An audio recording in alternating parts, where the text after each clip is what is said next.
just one big story, isn't it?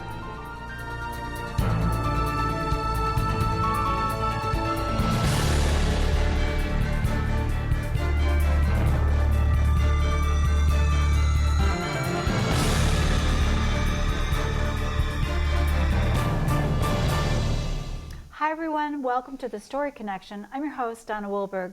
Now everyone has a story, and usually there's a pretty good story behind the story. And today we've invited author Laurie Hoirup to talk about her book, I Can Dance, talk about a story. Laurie talks about her disability and her extraordinary life. And we're so happy to have her on the show today. Laurie, welcome. Thank you. A pleasure being here.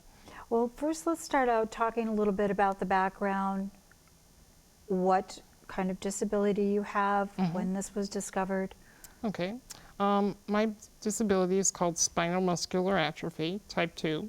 Usually it's referred to as SMA, type 2. It's actually one of 40 different diseases that's under the umbrella term muscular dystrophy. Most people know about Jerry Lewis and the MDA telethon, but that's just an umbrella term that covers all of these neuromuscular diseases.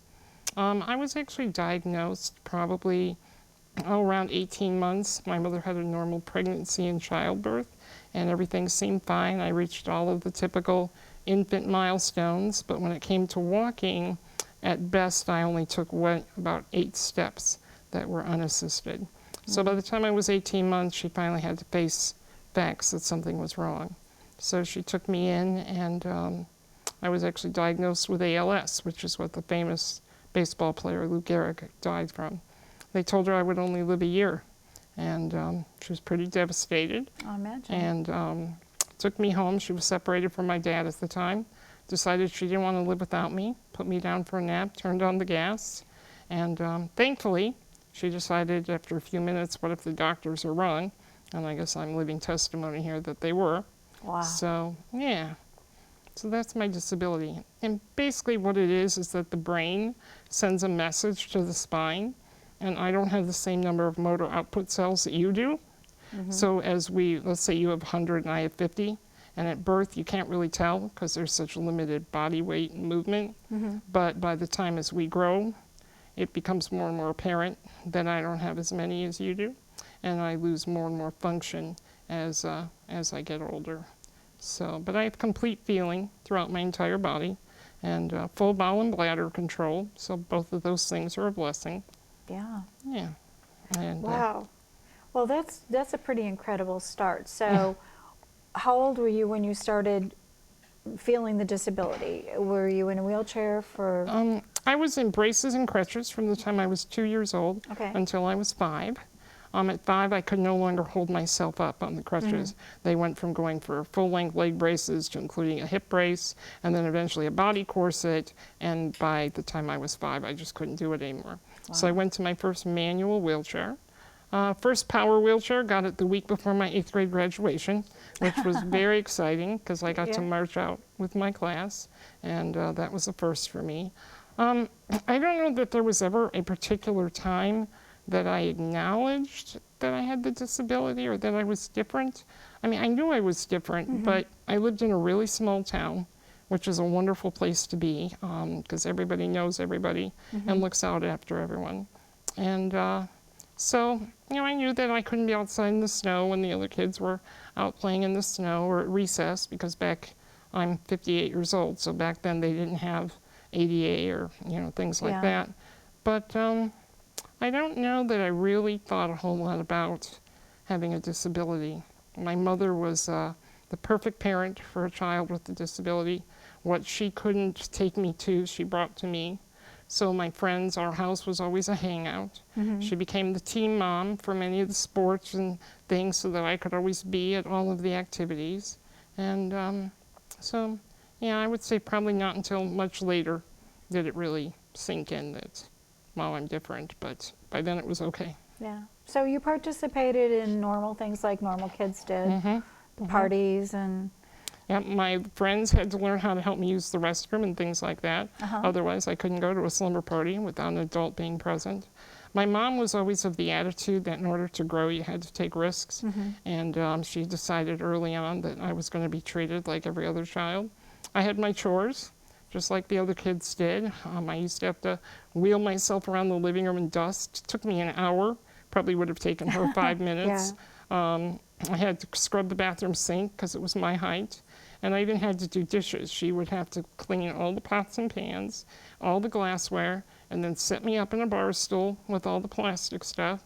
And then one day the counter was extremely slippery. My elbow slipped and I went in face first into the water. Oh my goodness. Thankfully she wasn't too far away, but she never was. And that basically brought my dishwashing career to an end. My only regret is that I hadn't figured it out much sooner.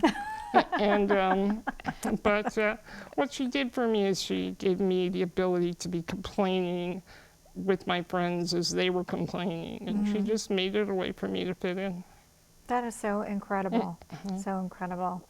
So you went to school, and you've gone all the way through college, and you've accomplished so much.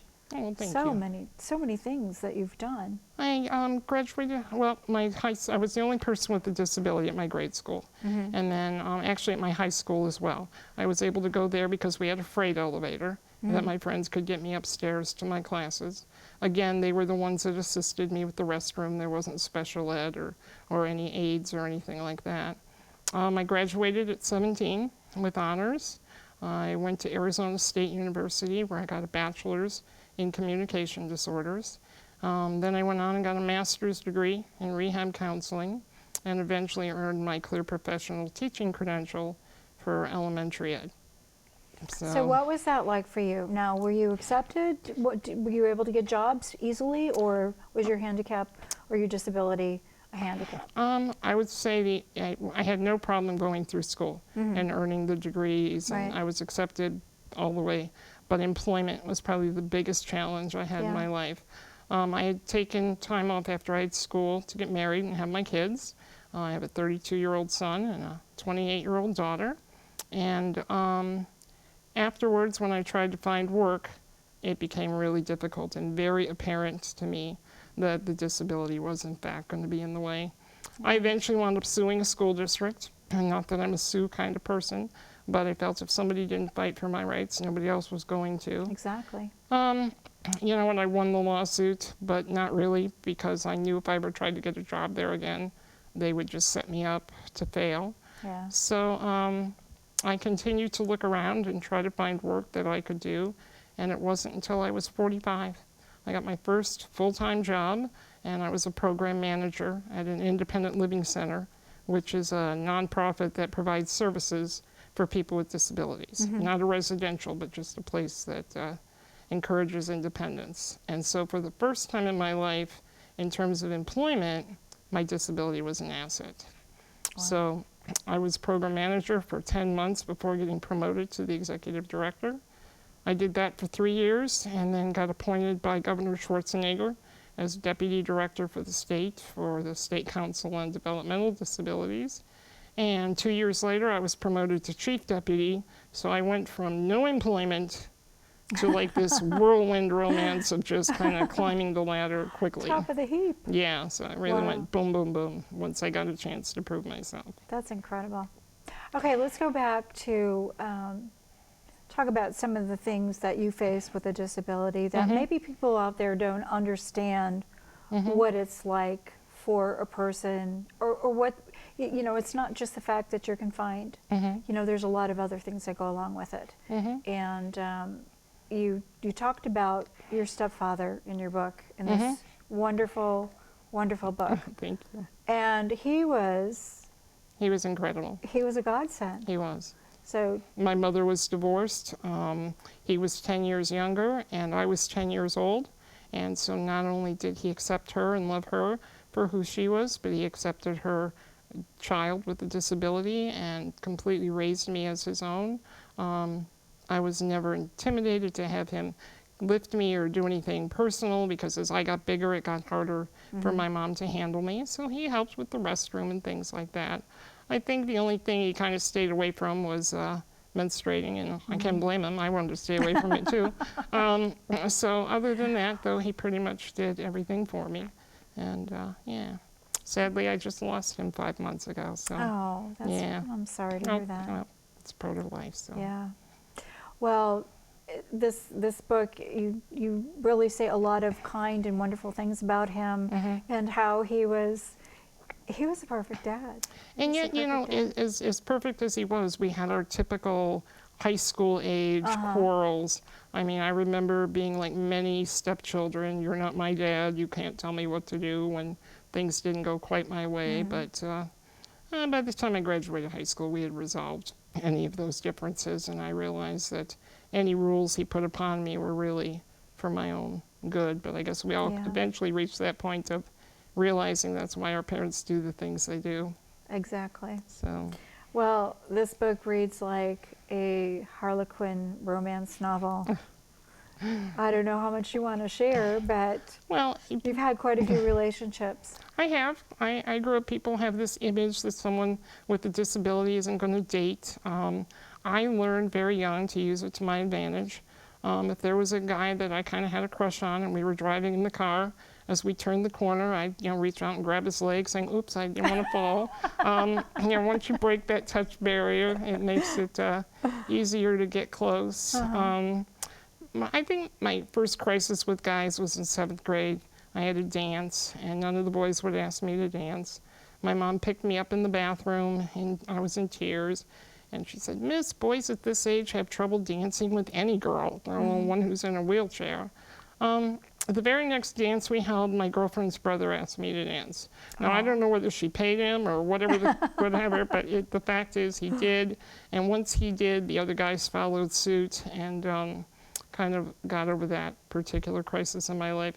Part of the reason why I call it I Can Dance is because that was kind of a theme that ran through it. My senior prom, I danced, my wedding dance, my son's mother and son, his wedding dance. So that's kind of the theme that ran throughout.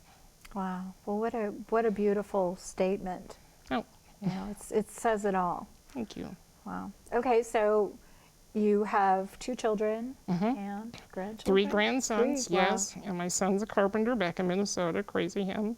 And then my daughter is a sign language interpreter, lives close to me. And she's got 1 2-year-old son, and my son has a 5-year-old and a 2-year-old son. So how is it giving birth? That had to be, I know it's uncomfortable and it's difficult for anyone, to go through a pregnancy. What was that like for you? It was really amazing. My OB really had no clue what to expect with the first one. And this tray, as you can see, it comes right up to my tummy. Well, as my belly grew, we had to keep trimming the tray out. And eventually the tray was only about 1.5 inches wide, I think, by the time I finally gave birth. I had to have a C-section because I do have a curvature of my spine. Okay. And there was no way that the baby was going to clear the birth canal. So I had the C-section for both.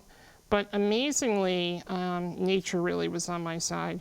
I thought, oh my gosh, I'm sitting all the time, I'm going to blow up like a house, and I'm never going to get the weight off. I gained 20 pounds with my son, and 3 weeks later I was back to my pre-pregnancy weight. And my daughter, I gained 21 pounds, and same thing, a couple weeks later. And so I really had no major difficulties. Circulation, no worse than most women. Breathing capacity, no worse than most. And as babies, the kids adapted beautifully. They knew what I could and couldn't do. My son got hurt. He'd come and pick up my hand. He'd put it on him where he was hurt, and then he'd make my hand pat him. Aww. So, just things like that. Sweet. Yeah, so they really did well with it. I imagine you had to have help with the kids, with the babies. Yes, when my babies were little, my husband was their primary caregiver. Once they got older, it kind of fell more to me. I was divorced when they were 2 and 5. Oh. And I thought, oh my gosh, how am I going to manage? Yeah. But I was able to find caregivers that helped me with them as well as doing my own care. And then I met my current husband when the kids were 4 and 8.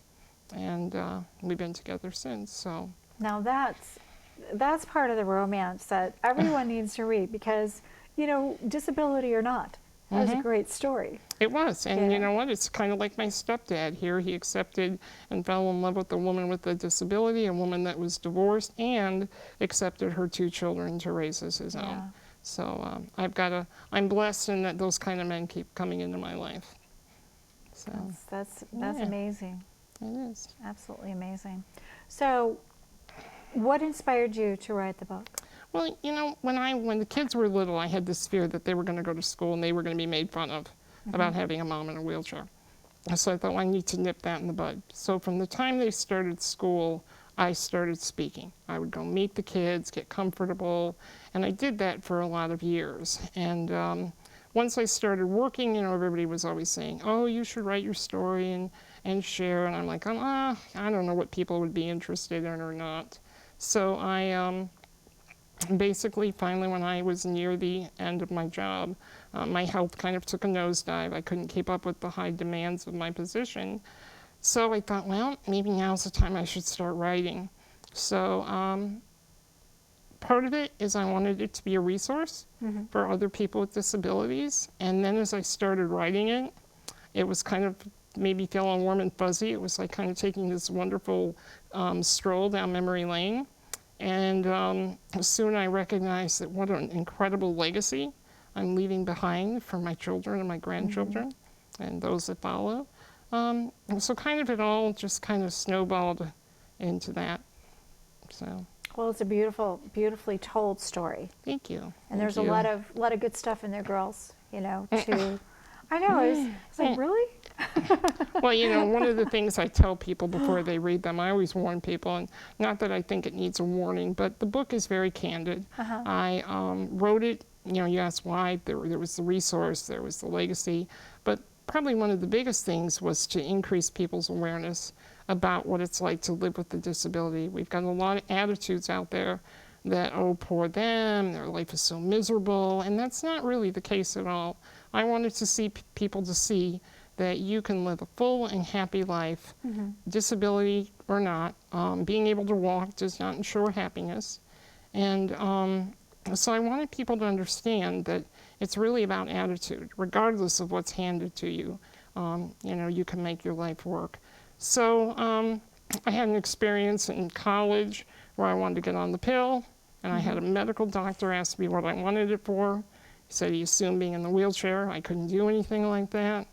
Later, after I had my children, I actually had one of them in a snuggly carrier, and somebody asked him if it was really mine, or was he adopted, because how could I possibly conceive? So people just have these attitudes, and I decided it was going to be important to be candid and share that aspect of my life, so that people were no longer curious. So I tell people, you know, there's this part in there, it's not all sexuality, but it's definitely addressed. I'm not out to offend anybody. Actually, when I wrote the book, there was 5 people I cared about. My husband being first and foremost, because he's obviously a major player in the book. I told him I wouldn't publish anything that he wasn't okay with. His response to me after reading it was, oh my God, I'll never be able to look your mother in the eye again. But other than that reaction, he was okay. Next were my children. My son could have cared less. I don't even know if he's ever read the book.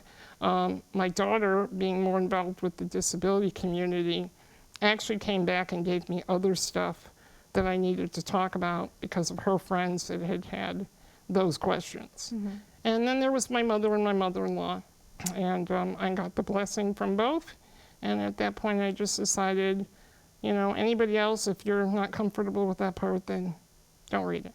So there you go. Yeah. Well, I mean, it's a part of life. It's a beautifully told story. Thank you. It really is wonderful, and I was happy to read that. And you know, it, like you said, unless you're informed about what people go through with a disability, you know, you can only use your imagination. Right. And I know we had talked about this before the show, how people sometimes will walk on the other side of the street just so they don't have to to feel confront or feel like they or they don't know what to do. Yeah. There's a lot of unknown, ignorance is out there, and, it doesn't make me angry. People go, oh, don't you hate it when people stare?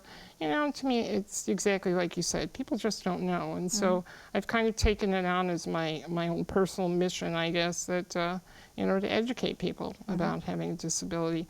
I mean, I joke, my left arm, I can't do anything with it but wiggle my finger. I say it's my cosmetic arm. Gives me two, so I look halfway normal. I have to have someone help me with the restroom or help me get dressed and shower and all of those things. And, it's just you get over being embarrassed way back when. And I'm sure it's more difficult for someone newly acquiring a disability. They've got to go through all that. Yeah. But for someone like me who's dealt with it my whole life, it's just not that big of a deal. Yeah. That's not to say that I don't have my moments where I think, gosh, it would be just so much easier if I could just do this myself and didn't have to rely on a caregiver or put so much, on my husband to have to do. Yeah. But I quickly get over it and move on. Wow. Well, we've only got a few minutes left in Okay. this show, so how about you give your information so people know where to get your book and to learn more about you. Okay, well, my book is called I Can Dance, My Life with a Disability. It's obviously available on Amazon.com. It's available on BarnesandNoble.com. I think most bookstores you can find it online. You can't find it on a bookshelf. My publisher did a print on demand, so it's not just sitting there waiting to be bought. If you buy it from my website, which is laurieslegacy.com, and I spell my name with an IES, you can order it there, and then you'll get an autographed copy. And so, yeah. Facebook, Twitter. Facebook, Twitter, I'm on those as well. Okay. And but I would really welcome anyone to come visit my website. It costs too much to put pictures in the book when it was published. So I actually have a gallery on the website showing pictures of me growing up, and you can correlate those with stories in the book. And I'd also like to say that last year, well, actually it's been last year, I actually won first place for general nonfiction category with my authors group. And so there's a sticker on the book, and there's the award right there. And Right. so We're I'm going to quite get to proud. that. I was saving that for Oh, last. okay. No, that's okay. We can talk about it now. Congratulations. Thank you. That's what an accomplishment. Yeah, it's kind of amazing. It took me 2 years to write the book, 2 years to get published, and then 1 year to get its first award. So it's a pretty good. Well, it is a good book. It really you. is a good book, Laurie. Okay, let's give some information about the Story Connection, shall we? The Story Connection airs the second and fourth Thursday at 9:30 p.m. Pacific Standard Time. Our companion show, Paranormal Connection, airs the first and third Thursdays of each month. Each episode repeats the following Friday at 1:30 p.m. and Saturday at 5:30 a.m. Watch these programs online at the same airtimes by going to accesssacramento.org and clicking Watch 17. In the Sacramento region, you can see us on Comcast Channel 17 and on AT&T Channel 99. You can find previously aired shows on the Story Connection YouTube channel. For information on upcoming shows and previous Story Connection guests, go to storyconnectiontv.blogspot.com. You can contact us at storyconnectiontv@gmail.com, and don't forget, find us on Facebook, become a friend, and become a fan. Okay, well, we're running short on time, and again, congratulations on your award. You're just amazing. I was so pleased to not only read your book, hear your story, but you're so inspiring. Well, so thank inspiring. you. And you know what? Real quick, just a quick disability piece. It's not about being inspiring, because I bet you've had as much crisis and tragedy in your life as I have. All we both want to do is live our lives to the best of our abilities and be happy and enjoy life. So I'm not trying to be inspiring, just trying to live my life. And I really want to thank you for giving me the opportunity to share my story. She's gonna make me cry. I knew it. I said, "Don't make me cry, Laurie." It's the pleasure is mine. It really is. And fortunately, I have the most wonderful crew who come here and do this. And I'd like to give a shout out to Lisa Farr and Greg Parrish, and we've got Rick on board today, and we've got Laura Chicken and Ted Tendora that are usually here. And without them, we wouldn't have the show. So Absolutely. I got here really early blessed. and I got to see all the behind the scenes, and they were working their tails off. So. Yeah. So, for people like you to inspire and to tell your story, this is what it's all about. So, with that, I think we're running pretty well. Is there any? Okay. Do you have any words of wisdom? Anything you want to pass on to the audience before we call it quits? I can just say that you really just need to live your life to the best of your ability, whatever that might be, and look for happiness within, because you're not going to get it from your body, and you're not going to get it from somebody else, and be happy with what you have. That's great. Well, thank you so much for coming on, Laurie, and Thank talking you. about your book. Don't forget, I Can Dance, fabulous book. And when we're out there roaming around, we might come up to you and say, what's your story? So I hope you're willing to share, and you never know, you might just end up on the Story Connection. So with that, good night, everybody, and thanks for joining us.